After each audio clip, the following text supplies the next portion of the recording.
Alright, welcome back. So today we're going to talk about multiple agent systems. So lots of agents are characterized by multiple agents rather than a single agent. So far we've been looking at the case where there's just a single agent interacting in an environment, and we're not really treating anything else. Everything else is just part of the environment. So it turns out that game theory studies what agents have done in multi-agent systems. Game theory sort of started in the modern era with a book called The Theory of Games and Economic Behavior by von Neumann and Morgenstern.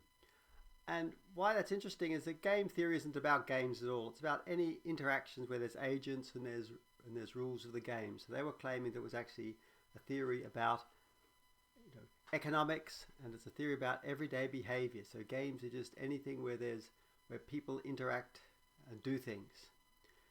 So agents in this situation can be cooperative. They can work towards a single goal. They can be competitive, work against each other, or somewhere in between, which is more typical in society. And the other thing is that agents that aren't strategic, agents that actually don't have values and aren't acting on their own behalf, you can be modeled as nature. But the agents that are strategic can't be modeled as nature. So we can't model agents that are reasoning for themselves as part of nature. Alright, okay. So what we're going to do is we're going to build this framework. So the idea of this framework, multi-agent framework, is each agent has its own utility. So each agent has its own values about what it wants, and it doesn't necessarily share them with other agents. Agents select actions autonomously. So we're not sort of assuming there's a centralized action chooser, but rather each agent gets to choose their own actions about what they do to further their utility. Agents can have different information, so not all agents know the same things about the world, and so different agents can have different information. And the outcome can depend on the action of all of the agents. So it's not the case that the outcome just depends on what one of the agent does, but it depends on what all of the agents do. So it's only when you know what all of the agents do that we have an outcome that we can then work out a utility for it. And each agent's value depends on this outcome. So it depends on the whole outcome. So it depends on what every agent does. So the agent's values utilities depend on what the outcome is. All right. So we're going to first of all present some representations for games. The simplest and sort of most general form of a game is called the normal form of a game, where it's called the strategic game or the normal form game. So there's a finite set of agents, and we're just going to associate those with the numbers 1 to n here. So there are n agents, and there's a set of actions for each agent. So AI is the set of actions for agent I. So A1 is the set of actions for A1, and AN is the set of actions for AN. So each of them can have a different set of actions. Then action profile is an assignment of one action to each agent. So it means agent I is carrying out action AI. And before we go on here, let's just note that action here is very general, because later on we're going to see that action actually might correspond to a controller, can control a controller or a policy or anything else. So this is general enough to handle that case. Okay, so just each agent gets to choose what they do, and they're going to carry out these actions. The utility function takes in an action profile, and utility function takes an action profile of an agent and gives the expected utility for agent I when all agents follow the action profile sigma. So it's only when for an action profile does an agent have a utility for I in it. All right. So that's what we're going to assume here. So basically we have agents, we have an action profile, and utility depends on what everyone does, not just what you do, but what the simultaneous action about everyone. All right. So here's an example of doing this. So what we're going to do is we have two agents here, Alice and Bob. And in this, Alice can play rock, paper, or scissors. Alice can play rock, paper, or scissors. And Bob can play rock, paper, or scissors. And so this first one here is Alice's utility, and the second one here is Bob's utility. Okay? So now when we have this, we have this. So now this one here says if Alice plays rock and Bob plays rock, Alice gets 0 and Bob gets 0. The second one here says when Alice plays paper and Bob plays rock, Alice gets 1 and Bob gets -1. When Alice plays scissors and Bob plays rock, Alice loses, gets -1, and Bob gets 1. And so this is sort of a very simple game, parlor type game that people can play here. Alright, so let's have a look at another example. So there's another, something called an extensive form of a game, and it just sort of gives you a game tree. So the extensive form of a game defines a game tree. So here's another game. So Andy gets to decide, so there's a shared resource. There's a resource that basically Andy gets to decide whether to share it or not, and Bob gets to either accept that or reject it. So Andy gets to either keep or everything to himself, and then Bob gets to say yes, in which case Andy gets 2 and Bob gets 0, or Bob says no, in which case they both get 0. In the second case, Andy shares, and Bob either accepts it and they both get 1, or Bob says no and they both get 0. The third case is Andy decides to give everything to Bob, in which case if Bob says yes, Andy gets 0 and Bob gets 2. Otherwise they both get 0. Okay, so that's the extensive form of a game. And it assumes here that Bob knows what Andy does when Bob gets to choose her action. Okay, so here's the rock, paper, scissors. Well, in the rock, paper, scissors, we end up with the case that Bob does not know what Alice is doing. So we can build the tree here, but notice that Bob doesn't know which of these 3 states is in, doesn't know whether it's rock, paper, or scissors. So Bob cannot distinguish these things. There's 3 nodes here that are in an information set. Okay, so now we can't distinguish them. So that's how we're going to model in imperfect information games where we don't actually know what state we're in. We're going to model them because this agent does not know which set they're in. So they have to choose just one action from all the 3 states. You don't get to choose because you don't know which of these 3 states the agent's in. Okay, another representation is to extend our decision networks to multi-agent decision networks.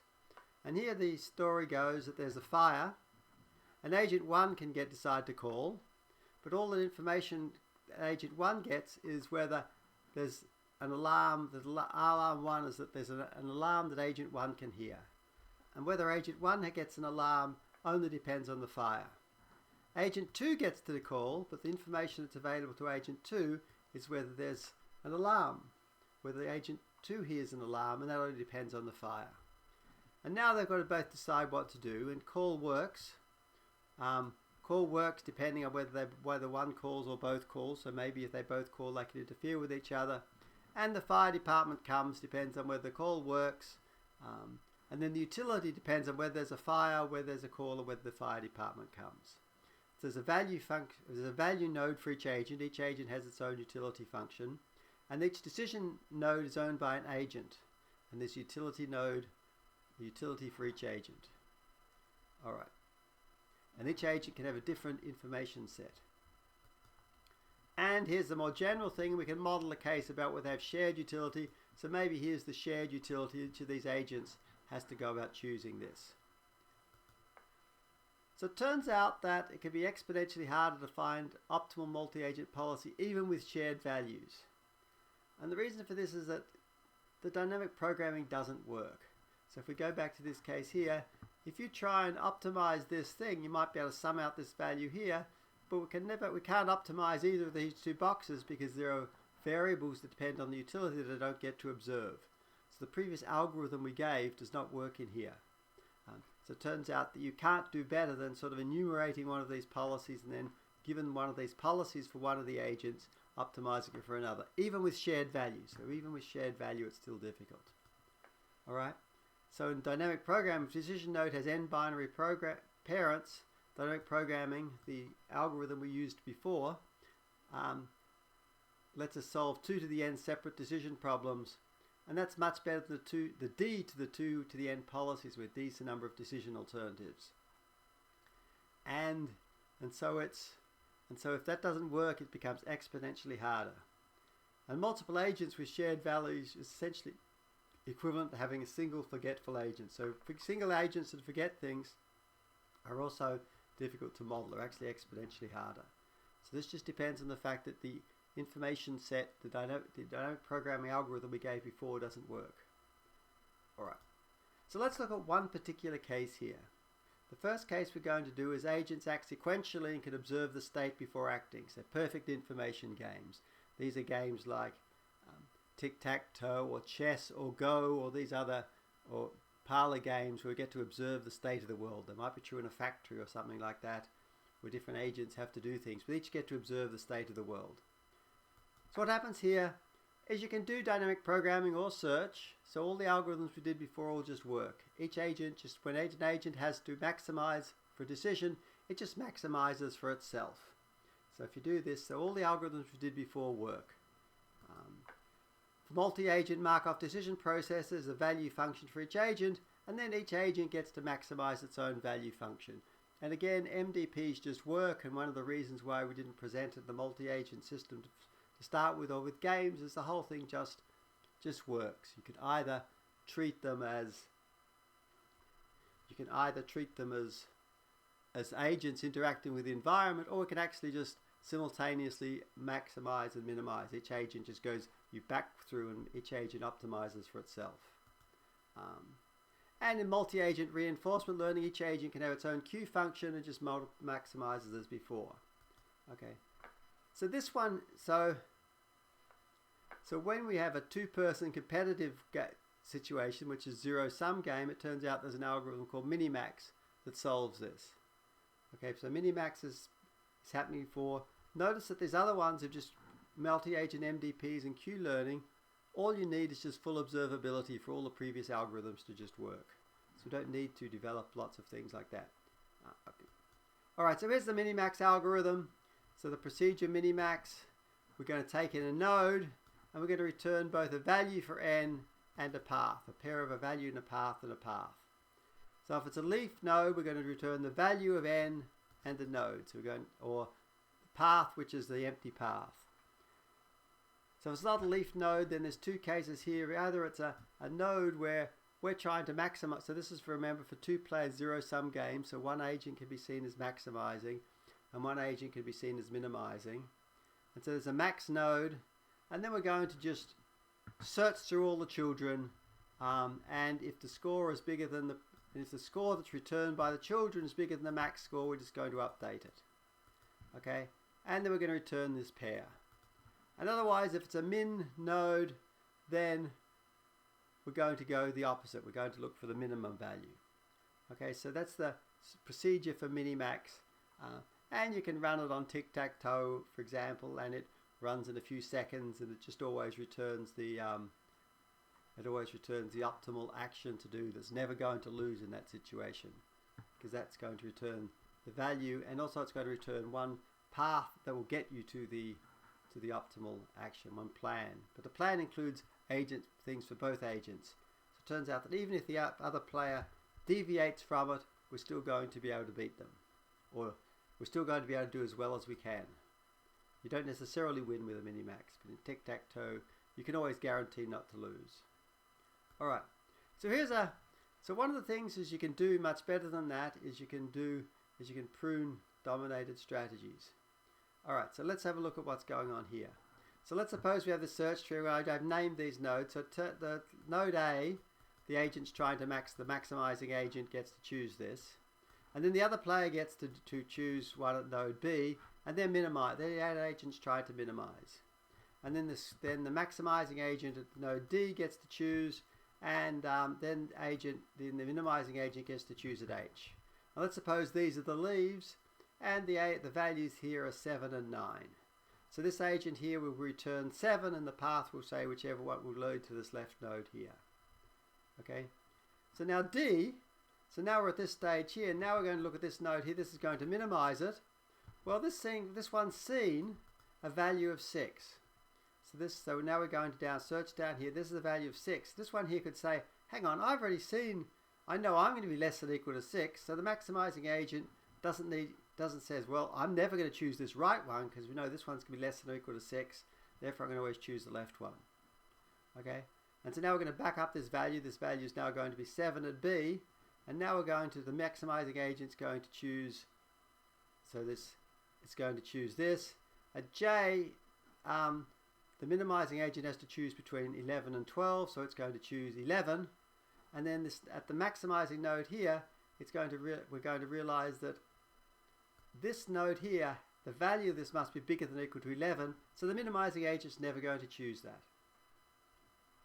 So similarly back up here at A, so now we know the left-hand one's going to return 7. And so now we can go down here, we can look for C, F and L. We'll know that the minimizing agent here is going to choose a value that's less than or equal to 5.